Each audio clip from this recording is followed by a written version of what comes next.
шығарып көрейік. Есепті шығар. Мазмұнда есеп берілген. Біз мұнда шартын құруымыз керекпіз. А нұсқасы. Ұлттық тағамдар дайындау жарысында қазақтың 12 тағамы, орыстың 9 тағамы дайындалды. Сондай-ақ басқа ұлттардың 13 тағамы болды. Жарыста барлығы қанша тағам дайындалды? Бұл өте оңай. Шартын құрайық. Шарты. Бірінші, қандай тағам? Қай ұлттың тағамы? Бірінші, қазақтың тағамы.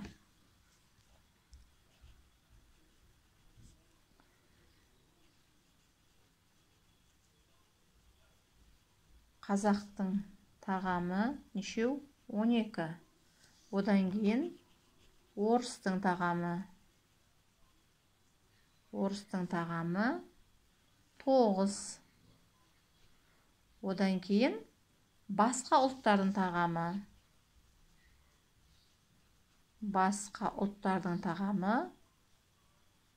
ол 13 дейді. Бізден сұрайды, жарыста барлығы қанша тағам дайындалды? Барлығы дегенде біз қысқаша былай салуымызға болады. Барлығы. Мінекей, шешуі. Бұл жерде тек қана бір ақ сұрақ, міне барлығын табу керек. Барлығын табу үшін не істейміз? Мына 3 тағамды бір-біріне қосамыз. 3 тағамды бір-біріне қосамыз, мінекей. Қосамыз үшеуін. Сосын тең болатысын шығарамыз.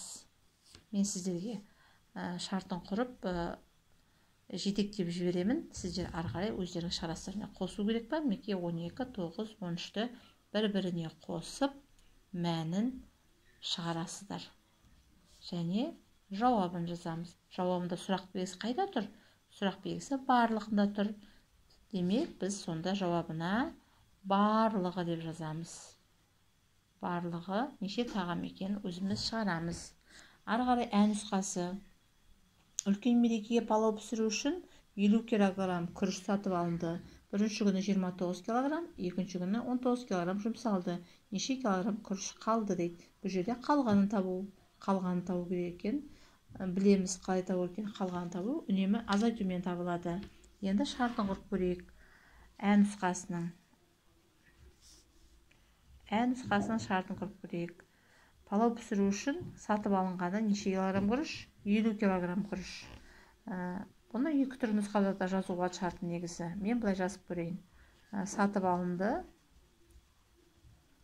50 килограмм. Енді бірінші күні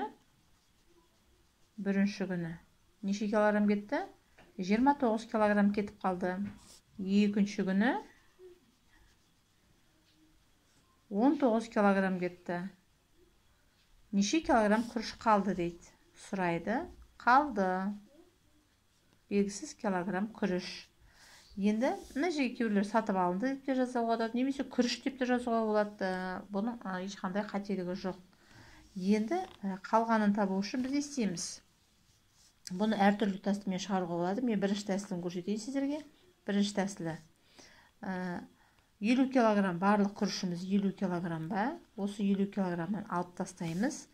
Бірінші күн және екінші күн алып тастауымыз болады. Міне былай. 29 азайту 19 деп бәрін алып тастауымызға болады. Екінші тәсілі. Оны былай шығаруға болады. Барлық күріштен алып тастаймыз. Жақша ашып, бірінші күн мен екінші күнді қосып алып алуымызға болады. 29 бен 19-ды қосып, мына жерде санды шығарып, шыққан санды 50-ден шыққан санды азайтып, тең боласын шығаруға болады. Бұл екінші тәсілі. Не мына тәсілімен есепті шығаруға болады. Сонда жауабына жазамыз. Нені сұрап тұр бізден? Қалғанын сұрап тұр. Сонда қалды мынадай килограмм күріш деп жазамыз. Ары қарай Б нұсқасы. Бір аспаз 25 құймақ, ал екінші аспаз одан 9 құймақ артық пісірді. Екі аспаз барлығы неше құймақ пісірді? Бұнда екі аспаз берілген. Шарты. Бірінші аспаз және екінші аспаз деп жазамыз.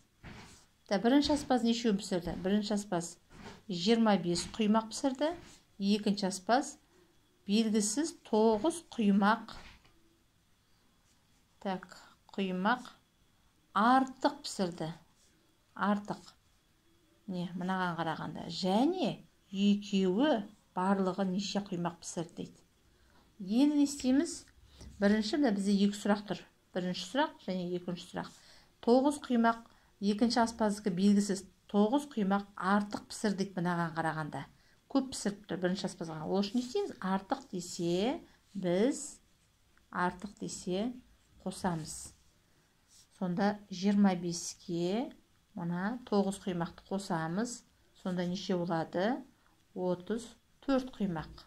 Бұл екінші аспаздың пісірген құймағы. Болды, 9 санын ұмытамыз енді. Шығарып алдық 34. 9-ның орнына біз 34 пайдаланамыз енді. Әрі қарай енен шығарамыз, барлығын табу керек. Барлығын табу үшін бірінші аспаз бен екінші аспаздың пісірген құймағын қосамыз. Бірінші аспазымыз 25, ал екінші аспазымыз неше болды? 9 бәлде 34 бә? Әрине 34. 34-ті қосамыз. Сонда шығады 59 құймақ. Жауабын жазамыз. Жауабында мына екінші сұрақ бойынша жауап береміз. Мынау деген сөз, мынау барлығы. Барлығы неше құймақ екенін жазамыз. Барлығы мынадай құймақ деп.